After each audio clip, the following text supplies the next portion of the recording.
Hey guys, welcome to the video from Oscar Cooper. I hope you are all doing well. Yeah, we're looking at Warhammer games. I've put together a smaller list because we actually do have some available on the system now. We have enough to sort of build a video around. We've got 4 here that we're looking at today. The spiritual home for Warhammer games is kind of on the PC, RTS, Total War, all that sort of stuff. But we've actually got some pretty cool games here. I'm going to start off with a relatively unknown game called Deathwatch, Tyrannid Invasion. That's a sort of subheading. I think they may have thought there was some sequels coming in. It's from a smaller publisher developer called Funbox. It's a strange game, this, because it is extremely traditional with its turn-based mechanics and its board game aesthetic. It's actually very much representative of the board game style of Warhammer games, which is interesting to me. I was very harsh on this game when I first looked at it. I put it in my machine and I was like, this is shit, I can't do anything with it. Well, I dug deeper and it has got some quite layered different mechanics attached to it, one of which is the action point setup. You can see here that these little blue dots around each marine give you a move number. You can either move or you can put your soldier on Overwatch. Interesting, we all know what that means. It's something comes around the corner, you're ready to fire at it, and that's a nice mechanic. I like that. That's very traditional and in vein with the actual board or tabletop games themselves. You have a squad of 4, 5, there's a commander, you can load in different weapons in and out, etc. We'll look at those in a bit more detail soon, but the game is pretty simple.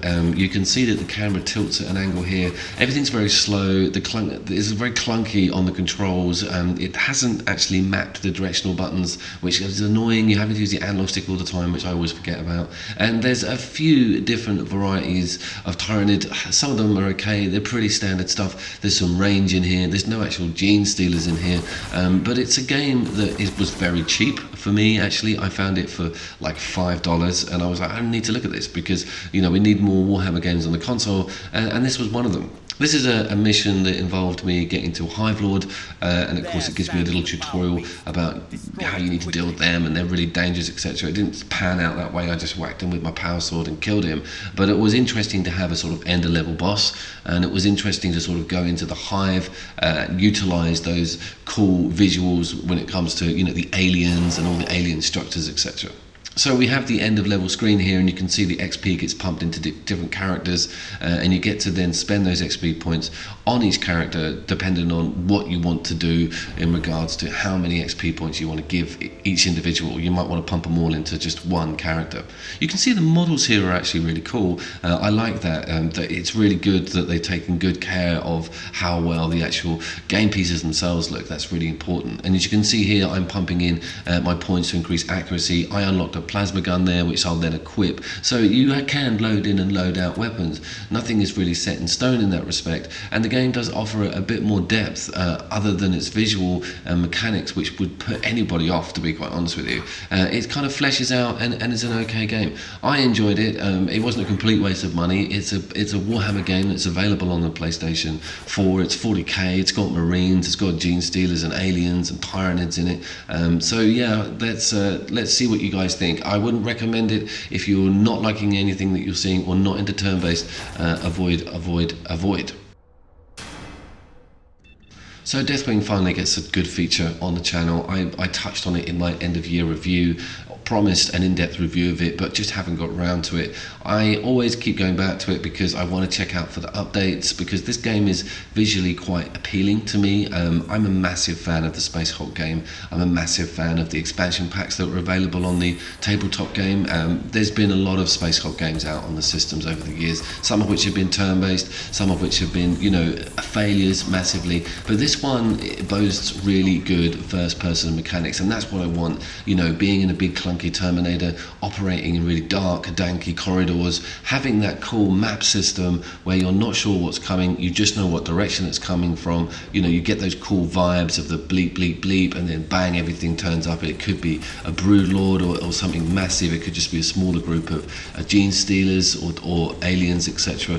So this game kind of performs, okay? It's got a lot better. We had a 5 gig patch go out for it about 2 or 3 months ago. The frame rates have kind of been dealt with a bit, but there's certain things about the UI that piss me off one of which is the AI. The AI is deliberately crap at the beginning of the game. You have to spend points on making your other teammates better, which I think is a bit off, but I do love the special moves, and I do love the different level types. There's a feature in this that I'll go into in a second, which kind of gives you a bit more longevity with the game itself. The campaign's got this difficulty spike in it, which is on chapter 6, and I put it on easy to try and get past it, to try and get some sort of late game footage, and I couldn't damn well do it. It really frustrated me, because I actually have a lot of love for this game. It's doing what I want it to do, and it gives me that cool claustrophobic atmosphere that I'm looking for in a space Hulk game. And the aliens look great, the guns sound great, the sort of horde, crazy, overrun atmosphere really works well. What I'm miffed about is that the customization that was always sort of a flagship area of this game is only available in what's called special missions, and we'll look at them in a second. They are ad hoc missions that you do once you've opened them up through the campaign, and the cosmetic adjustments are only applicable in this mode. And I get this, they're only applicable for you, they're not applicable for those other two guys that you have AI controlled in your team. So I just wanted to be able to look at my teammates, see the unlocks that I've got for them, see some cool librarian armor on them, see a cool little trinket that I've put on his milligun. I can't do it, it's all on my own actual character model, so that kind of annoyed me. I think that they should sort that out. I think in multiplayer it would be a bit different, because you get to see everyone else's sort of cool armors and cool loadouts, etc. But when you're playing it single player, you've only got these standard white suits for your other players, as far as I know. I may have got that completely wrong. I've chosen this bit of footage because I want to sort of push that it does do certain elements quite well. One of them is the sort of stranded, trapped, panicked corridor, sort of half lost, half sort of trying to survive setup that I wanted to see with a Space Hulk game. And also some of the rooms and the Space Hulk and the gothic aesthetics of the levels is amazing. They've done that really well. So yeah, number 2 on the list, Space Hulk, the definitive or the special edition. Okay, now you might think, bloody hell, Coop, what's going on? Vermintide, you probably thought this was going to be number 1. I've given Vermintide a really, really beefy playthrough. I do love it. Okay, I own it twice, own it on the PC as well. But there are certain things that kind of, again, annoy me a little bit about this game. But it's very good, okay? It's a very good multiplayer game as well, and it also works incredibly as a single-player game with the AI-controlled characters.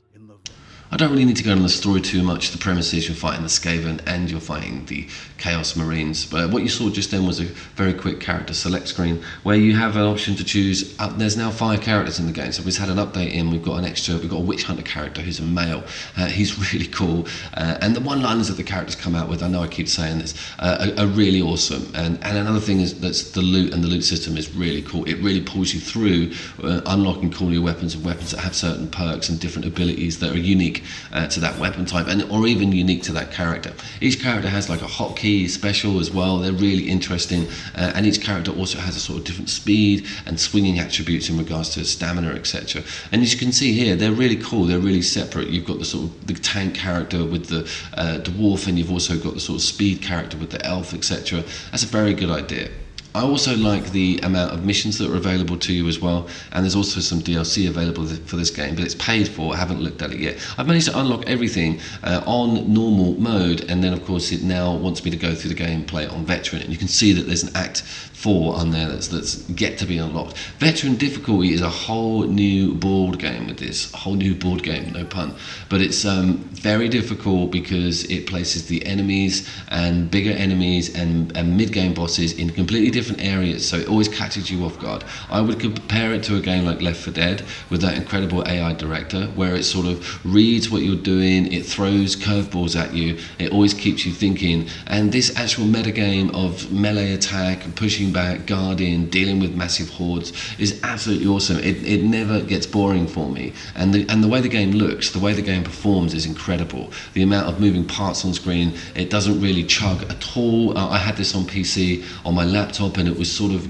certain frame rates would drop in busy times.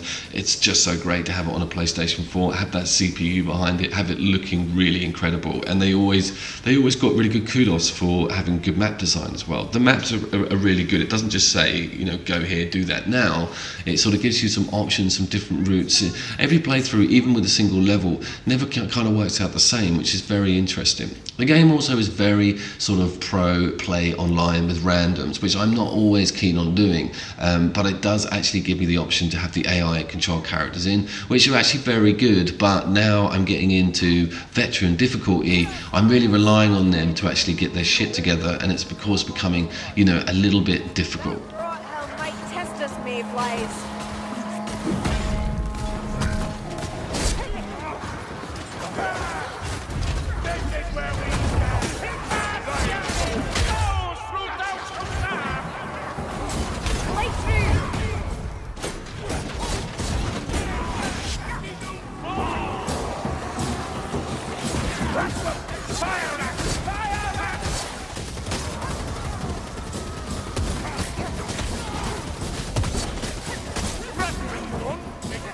When that horn goes off, and the horde come flying in from all directions, and you sort of think to yourself, have I got all my entrances and exits covered? Where are they going to come from? What are they going to bring to me? Are we going to be able to deal with this? You take a potion, you get a bomb ready. I love that idea of the game. That's where it really excels incredibly well, and I think that's why I keep going back to it, is because the excitement and the unpredictability of what is going to happen to you in a particular level at any particular time.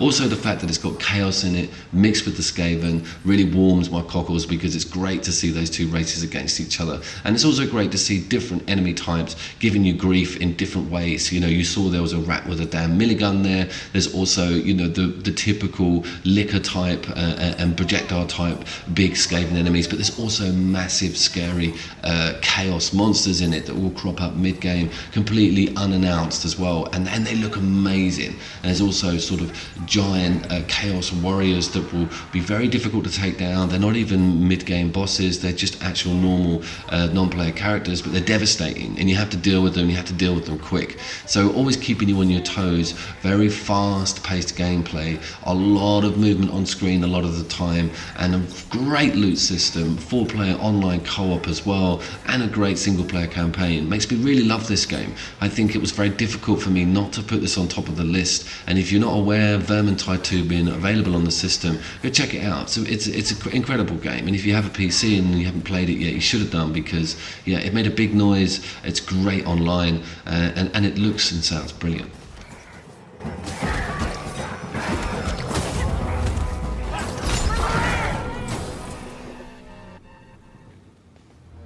So Inquisitor Mars sits proudly at the top of this list as one of my top Warhammer 40k or Warhammer games on the PlayStation 4. And a lot of you might think, Coop, this game has got some problems. This game has got some problems, but it's sorted it out. Check out these frame rates.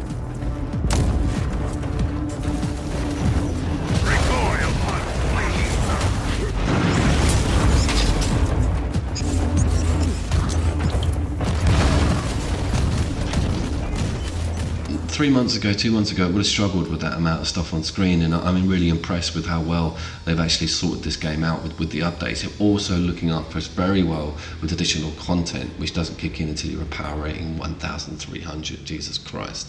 As you all know, I'm a bit of a stickler for visuals when it comes to character models with Warhammer games, and I'm very well looked after with this. I really love how the miniatures look. They've taken a lot of time to make this armor look cool, to make the sort of sprite itself look awesome, and the meta gameplay is very addictive. The reason I've actually gone back to this game is because Chaos Bane is being spoken about a lot, and there's a beta out for Chaos Bane, and you might not have seen it or heard about that game yet. Chaos Bane is kind of almost identically in the footsteps of Diablo, like ridiculously. I don't know if you've seen it, like even the health and the modules on the UI, on the screen, on the left are just identical, like hotkeys. Even the infantry wheel is completely identical. And with this, I think what they've done is they've carved out their own identity identity with it, because obviously it's set in a universe with guns and explosions and grenades. I really love how they didn't fall back on making it a Diablo clone. They've really made their own names for themselves with this game, and they've also taken care of the different enemy types and different levels and visuals really well. One of the only things that was letting this game down was its performance with frame rate and the way it would struggle when things got busy. We don't see any of that now. I'm so happy with it, and that's why I switched it around with Vermintide 2, because prior to making this video and getting footage, I thought, right, I'll get some good recent Inquisitor gameplay, and lo and behold, there was a nice new update, and I was trying to make the game break. I was trying to make it slow down. It just didn't happen. It was really good. I totally enjoyed it. We also have this really addictive loot system, and this is probably the only similarity with Diablo 3 is just the amount of class that we've got, with the amount of different weapons that we have, and just the variables on legendary types and different weapon types, and the slots that we have to actually lay into our character with these different drops. And the drop rates are slightly improved. Things are looking a little bit better with rewards, and I also love being able to tweak and meddle around with the armor on an unbelievable amount of detail and colors and sort of material type, you know, on the actual marine themselves, even down to the gun. You can even change the gun skin, which is amazing. It's got a very intuitive map screen. I love the way that you don't have to do the main campaign, and how it grades missions, gives you a number up against your rank about whether or not you can actually cope with a mission like that. So I think, closing comments on this video, Inquisitor deserves to be number one for me, because as it's been happening with a lot of games recently, they're not really released on par with what they should be, and Inquisitor is now what it should be. But I think we're coming up to 8-9 months after release date, but it's a shame it took so long to get its shit together. But it's together and it's great, and if you've never looked at it and thinking actually now's the time, I very much doubt it's going to be full price, and there's been a lot of updates pumped into this to make it work incredibly. So yeah, I'll leave that with you. Thank you very much guys for watching. I will be back soon with some more couch co-op. I know I keep saying that, but I've got some videos in the pipeline. I've got to have the boys around and get some cool 4-player footage soon, so I will keep you posted on that. As always, see you down there, and take care.